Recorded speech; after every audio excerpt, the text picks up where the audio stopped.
Halo guys, selamat siang. Jumpa lagi dengan aku, Ropika Sri Wulandari, yang akan membawakan podcast pada kali ini dengan tema pembelajaran blended learning. Nah, sebelumnya saya akan menjelaskan mengenai pembelajaran blended learning terlebih dahulu. Pembelajaran blended learning merupakan pembelajaran yang mengkombinasikan antara pembelajaran face-to-face atau pembelajaran tatap muka dan pembelajaran berbasis komputer atau online. Nah, seperti yang kita ketahui, karena pada masa saat ini kita sedang berada di masa pandemi COVID-19, maka dari itu seorang tenaga pendidik wajib mengkreasikan atau menginovasikan proses pembelajaran agar peserta didik tetap bisa belajar dengan semaksimal mungkin. Nah, pada kesempatan kali ini saya akan membagikan cerita tentang pengalaman saya pribadi terkait proses pembelajaran blended learning yang pernah saya rasakan di tempat saya berkuliah sekarang ini.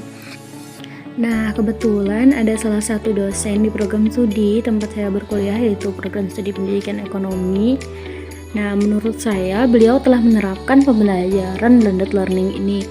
Karena seperti yang kita ketahui bahwa pembelajaran blended learning itu adalah pembelajaran yang menggabungkan antara pembelajaran tatap muka dan pembelajaran yang online.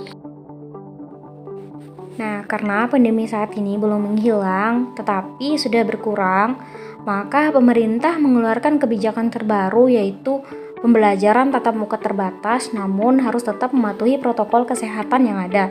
Salah satunya yaitu yang diterapkan oleh salah satu dosen saya dan teman-teman diwajibkan memakai masker dan tidak lupa selalu mencuci tangan dan membawa hand sanitizer dari masing-masing setiap mahasiswa. Pada tahapan pembelajaran ini, dosen saya membagi total keseluruhan mahasiswa menjadi 2 kelas dengan pengaturan jadwal yang berbeda. Nah, namun tidak seluruh mahasiswa itu berada di Kota Palangkaraya, dalam artian masih ada mahasiswa yang berada di kampung halamannya. Jadi untuk mahasiswa yang berada di kampung halaman, mereka melakukan proses pembelajaran melalui Google Classroom. Namun terkadang untuk kami yang berada di Kota Palangkaraya itu sendiri pun masih melakukan proses pembelajaran secara blended learning, yang dalam artian kadang kami bisa melakukan tatap muka, namun terkadang kami juga melakukan proses pembelajaran secara online, yaitu melalui Google Classroom, dikarenakan dosen yang memiliki kesibukan. Pembelajaran blended learning ini menuntut kami para mahasiswa untuk belajar mandiri dan mencari informasi-informasi terkait pemahaman lain pada website-website tertentu atau situs pembelajaran yang dapat menunjang pemahaman kami untuk materi yang telah disampaikan. Karena apa? Terkadang dosen hanya memberikan kami suatu topik dan kami sendiri yang akan mencari materi atau pemahaman untuk materi tersebut. Nah, maka dari itu kami mahasiswa selalu dituntut untuk belajar mandiri dan sendiri untuk menggali informasi terkait pembelajaran yang disiapkan. Oke, saya akan menjelaskan mengenai pengalaman saya belajar dengan model blended learning. Nah, tadi kan saya bilang nih, ada dosen yang menggunakan proses pembelajaran blended learning. Nah, mengapa dosen ini melakukan proses pembelajaran blended learning? Ya, karena dia mengajar mata kuliah matematika ekonomi, yang dimana jika kita diberikan materi atau modulnya untuk belajar, tetapi kita tahu bahwa itu tuh matematika, hal yang sulit untuk kita pahami tanpa dijelaskan seperti itu. Jadi, dosen ini memilih untuk melakukan proses tatap muka agar kami bisa lebih paham. Nah, namun tidak masalah pula dengan dosen-dosen yang hanya melakukan proses pembelajaran secara daring saja. Nah, tapi terkadang pula kami sebagai mahasiswa sedikit kesulitan ya. Kesulitannya itu dalam artian seperti ini. Terkadang ada dosen yang hanya memberikan tugas tanpa memberikan kami referensi awal seperti itu. Nah, jadi di sini memang benar-benar kami menerapkan blended learning itu, di mana kami harus belajar mandiri, mencari tahu sendiri sumber-sumber untuk pembelajaran kami seperti itu. Nah, tapi ada pula yang dosen itu yang enjoy gitu.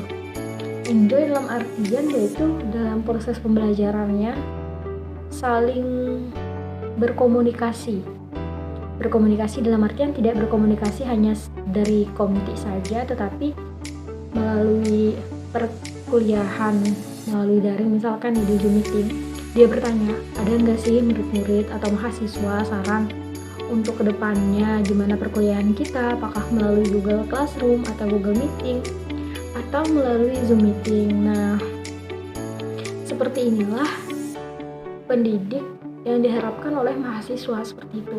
Dalam artian gini, kami sebagai mahasiswa ketika ditanyakan seperti itu, berkoar-koarlah jiwa-jiwa berpendapat kami seperti itu. Ada mahasiswa, kadang tuh kan ada mahasiswa yang takut untuk mengeluarkan pendapat, tapi dengan alih-alih diberikan kesempatan, siapa yang ingin mengemukakan saran untuk pertemuan berikutnya, silahkan berpendapat. Kami dituntut untuk berani seperti itu. Kami senang dengan dosen-dosen yang seperti itu. Jadi intinya ada plus minus lah dalam pembelajaran daring di masa sekarang ini. Tapi jujur untuk saat ini yang saya rasakan, proses pembelajaran blended learning dalam kondisi pandemi seperti sekarang ini sangat membantu, karena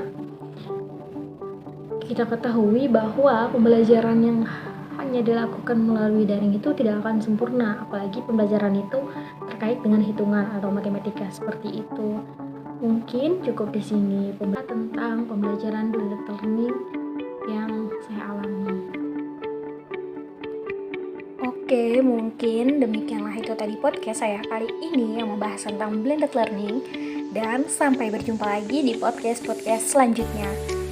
Kurang dan lebihnya saya memohon maaf, sampai jumpa dan bye-bye, see you guys.